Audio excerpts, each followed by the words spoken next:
What's up, guys? It's the real Corey Tenderson, and today, guys, we are back with another video, and it's finally time, baby. The big ranking video. That's right. Not so much as big, but it's something that has to be ranked. So today, we're ranking Star Wars. All the movies. This will include Rogue One as well as Solo. It will not include the animated movies or the animated TV shows. The animated TV shows as well as the Clone Wars movie, or any of the Lego stuff. Only the live action movies. So that means there would be 9, 10, 11 as of now. Isn't there 11 as of now? But yeah, I believe, yeah, there's 11, So we're gonna be ranking those. As you know, I'm a big Star Wars fan, so this is gonna be really tough to do, but, yeah, let's do this. Number 11, Star Wars Episode 7, The Last Jedi. Come on, you all knew it was coming. A lot of people put the Phantom Menace at the bottom, which is just kind of dumb to me. I mean, you can have your opinion, but honestly, to me, that movie was so underrated. If you rewatch it today, you can see it's not as bad. It's just that it's been known for years now that it's awful. But compared to The Last Jedi, it's a masterpiece. The Last Jedi is so awful, in my opinion. I can't even express to you how bad this movie is to me. See, I used to actually love this movie, but that was when I was an idiot, so, but it had some moments, but they portrayed Luke Skywalker so badly in this. They made him, like, an asshole. They made him this, he doesn't even seem like a true Jedi anymore. And I just hate that. It's just awful. It's awful to me. And the comedy didn't really hit. And oh boy, they killed off Admiral Akbar off screen. You've got to be kidding me. You have no sense of fan service. Seriously. Admiral Akbar is one of the most famous and popular characters in Star Wars. Why would you even do that? Whatever. Let's go on to the next one. Number 10. Star Wars The Rise of Skywalker. The Rise of Skywalker was the last of the mainstream Star Wars films, and they did not end it well. See, there's some moments, but, like, honestly, Adam Driver as Kylo Ren, he basically carried the film. He did. Let's be honest, Adam Driver carries every film. And I'll be like, oh, you're an Adam Driver stan. There's a difference between being a stan and being absolutely right. Let's be honest. Kylo Ren carried these films. He did. Like, honestly. However, this movie did also have some... I thought C-3PO was probably the best part of this film. He had some pretty comedic bits that weren't, like, dumb to me. For some reason, Poe and Rey just fight throughout the entire film, which is so stupid. They, like, barely know each other. They do. They barely know each other. So, I don't even understand this. It's so dumb to me.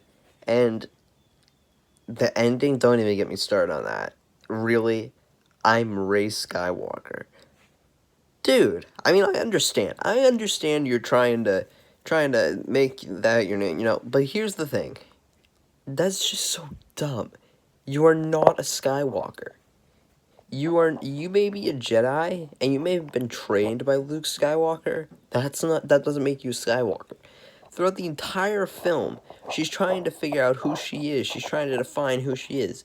And when she finally gets the answer, she's a Palpatine. She's like, nah, I'm a Skywalker. Like, what the fuck?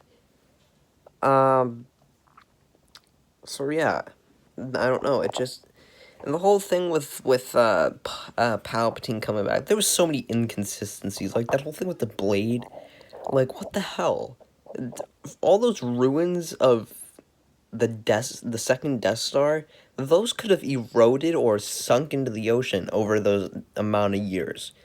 But they just happened to be in the same spot so that the blade would show you where, the shape of the blade. That's so stupid. Like, that's so ridiculous.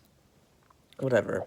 I did kind of like the whole thing with Poe and, I can't remember her name right now, but she had the helmet, the woman with that helmet with, like, the visor and everything. I can't remember her name right this second. I thought that was pretty cool. I like that. But that's about it with that. Number 9. The Force Awakens. Now, The Force Awakens to me, see, at first everyone was probably so excited. This is like 10 years after Revenge of the Sith came out. So a lot of people were really, really excited about this. But when you get down to it, all The Force Awakens was like a copy and pasted A New Hope. That's basically what they did. Sorry guys, I am really tired today. They basically just copy and pasted A New Hope. The premise is the same. There's a droid with information. They have to get it to the rebellion or / resistance. The Empire / First Order is coming after them. This person, our main character, is from a sand planet, and he / she needs to help and ends up getting the droid to the owner and becoming a Jedi. It's all the same thing. It's basically the same thing. That's all it is. And it was there was only few things good about it. Harrison Ford was in it, reprising his role as Han Solo, but then dead. They basically killed him off, and he probably could have saved the last two films. But he didn't. He died. And honestly, it's sad. It's really sad that that's how it went. But Adam Driver, once again, he carries the film. And honestly, him and Harrison Ford, they just carry the entire film, and that's about it. It's just kind of boring, to be honest with you. Number 8, Attack of the Clones. Everyone gives the Phantom Menace shit. They say it's the worst in the prequels. I think now people can acknowledge that that's probably not the case. See, the Phantom Menace showcased the first appearance of Darth Maul. Phenomenal character, and he would be used for the rest of in a bunch of Star Wars media. He'd appear in Solo. He'd appear in Rebels, the Clone Wars. And he's just so iconic. You know what I mean? He's so iconic, and but in this movie, in Attack of the Clones, there's not much very iconic about this movie to me. Or not really iconic, just not, it's so, the dialogue is so awful to me.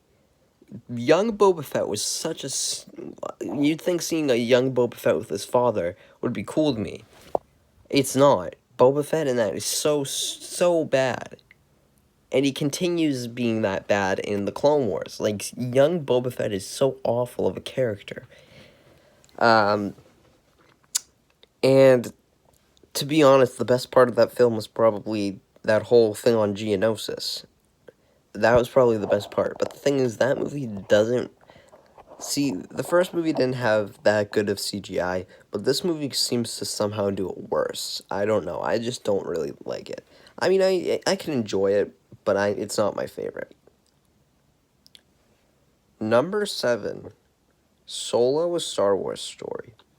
From here on out, I love all these films. I think all of these films are amazing. Um, I just want to get that out of the way. So, yeah, let me just get that. I haven't seen Solo in so long, but last time I watched it, it was pretty good. I'm not going to say much about this because, like I just said, I have not seen too much of it. Or I have seen much of it. I've seen the whole thing.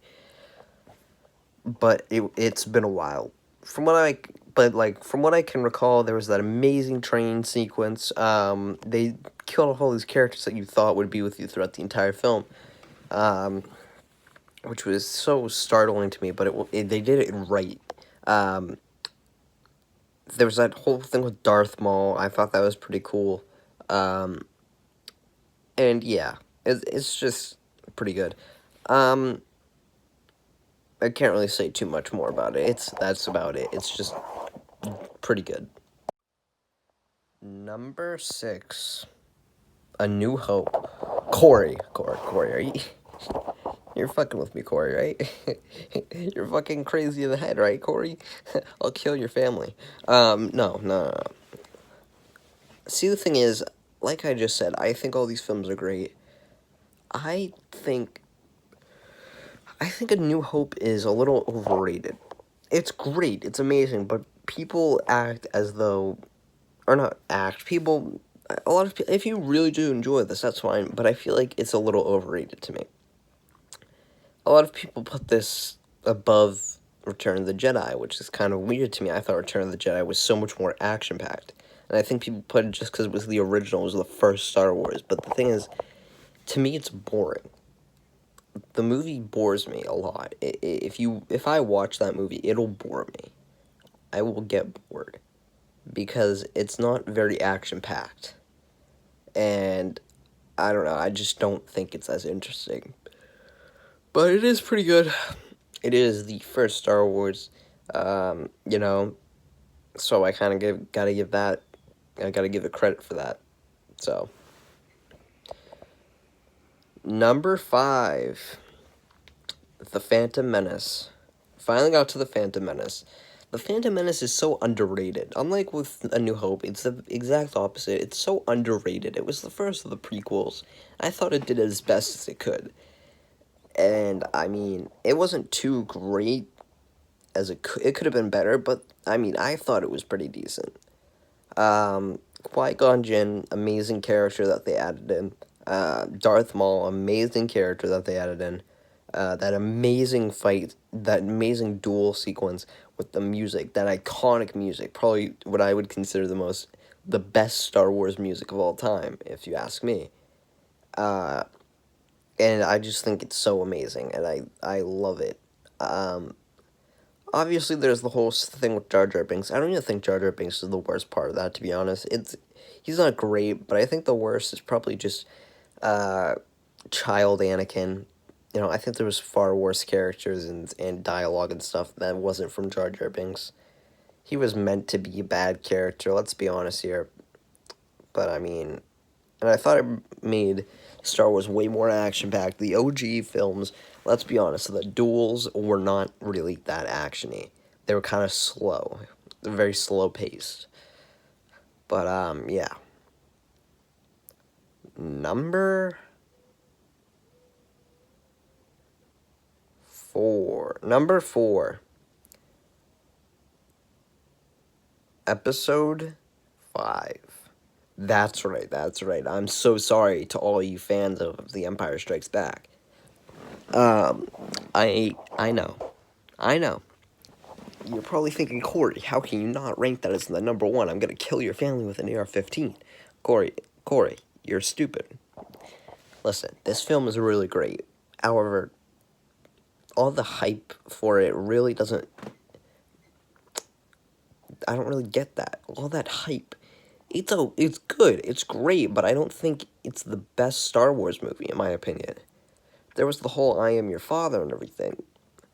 But, I mean, is it just because of how iconic it is? I feel like people, maybe they rank it based on how iconic it is. I don't think it's the best film, though.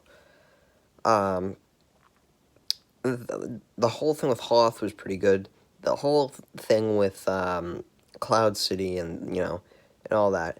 I do like how it introduced all those different bounty hunters. I've loved all the bounty hunters in the Star Wars universe, and I thought that was pretty cool. And I mean, there's not really much to say about it for me. They added so many new things to this universe, and I really liked it. And I think it did make it a lot more immersive. But I mean, it did introduce Boba Fett. I gotta give him that. I really thought that was pretty cool. So I can give it that. But obviously it's a great movie. Number 3, The Return of the Jedi. That's right, Return of the Jedi. It's not. You're probably thinking, how does he not like the OGs the best? Every Star Wars fan likes the OGs the best. Trust me, this used to be my favorite film. But thinking back now, it's not my favorite film. Now, it does once again immerse the Star Wars universe, but I don't like it as much as the next two. That's really the only reason it's down here. I love the Jabba the Hutt scenes. I like how they begin with that. I thought that was cool. They finally put a face to the name. We saw the death of Boba Fett, which we now know is false with the Mandalorian. We always knew it was false. Come on, guys. We already knew. We already knew it was false. And and then we have the rest with Endor. I thought that was really cool. I don't know why people hate the Ewoks as much as they do. I don't understand that. Everyone has like a dying hatred of the Ewoks and Jar Jar Binks. I can get Jar Jar Binks, but why the Ewoks? They're just Ewoks. There's nothing really that bad about them. Like, they're like, I want to shoot those fucking Ewoks in their stupid furry fucking faces. Like, Jesus, calm down. They weren't that bad. Like, maybe you think it's a knockoff Wookiee, but it's completely different from a Wookiee. Like, you know what I mean? They're fine to me. There was the whole space battles and things and stuff like that. I just thought it was all around a really good movie. Number 2, Rogue One. Rogue One is, to me, it was so great. It exceeded expectations.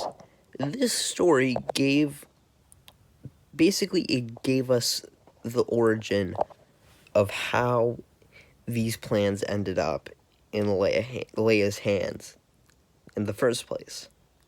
And it does it great. It takes place right before A New Hope. Literally right before. And it does it so well. It plays this whole thing out so well. And it adds all these characters that are so good. And they end up all dying. But they die heroes' deaths. And it's so great. And it's so beautiful. And there's cameos. We have Tarkin. No, that's not really a cameo because he's CGI as well as Leia. It's not really, but they appear. There's Dr. Dr. Evazia? I don't remember how to pronounce it. And the that Aqualish guy that he was with that we saw in A New Hope. That was like one of my favorite cameos. It was so great. And we actually saw a returning character from the Clone Wars. And I had no idea he was a returning character when I saw the movie. And that was... God, what was the name? Saw Gerrera. Yeah, I believe that was the character. We got to see the Death Troopers. The Death Troopers were amazing. And the villain, Krennic, is so cool. And he was acted out so great. And I just love it. And we are going to be getting a series based on Cassian Andor. And I think that's pretty cool. I mean, he's not my favorite character, but I guess that would be cool, seeing as though he was a rebel, apparently a big rebel in the past. Or he was not a big rebel, but you know what I mean. So that would be pretty cool. And I just thought this film was really great. And, yeah. But not as great as... Number 1... Revenge of the Sith. That's right. Revenge of the Sith. Now, I'm not saying this ironically. A lot of, now you're probably thinking, of course, just because of the memes, the high ground, and the Senate. That's a partial reason. But it's also because this movie is so amazing. It was the saving grace of the prequels. You know, everyone was like, oh, they're so awful. This movie takes the prequels and just makes them so amazing. We finally get to see the creation of Darth Vader. Anakin straight up kills Count Dooku. He kills the entire Trade Federation. He freaking does so many things. He chokes Padme and causes her to die of heartbreak. He betrays the Jedi, kills Mace Windu. Like, holy shit. And there are those memes. Like, oh, General Grievous. We got the first appearance of General Grievous. And it was so amazing. The CGI, they make up for all that bad CGI in the last two films. And this movie does CGI so well. So well. And Obi-Wan, oh my. If you ask me, what movie defines Obi-Wan the best, it's this movie. This movie defines Obi-Wan. And it's so great to see this relationship between Obi-Wan and Anakin start to dissolve. Just dissolve, and it's so great. And I love it. I love it. I love it with all my heart. It's by far the best Star Wars film in my opinion. So that's it for today, guys. I will be coming out with another Star Wars thing in a few days. So I really hope you guys will enjoy that. But I hope you enjoyed this as well. I've wanted to make this for a long time, but I finally got to do it today. So that's about it for today, guys, and I'll see you in the next one.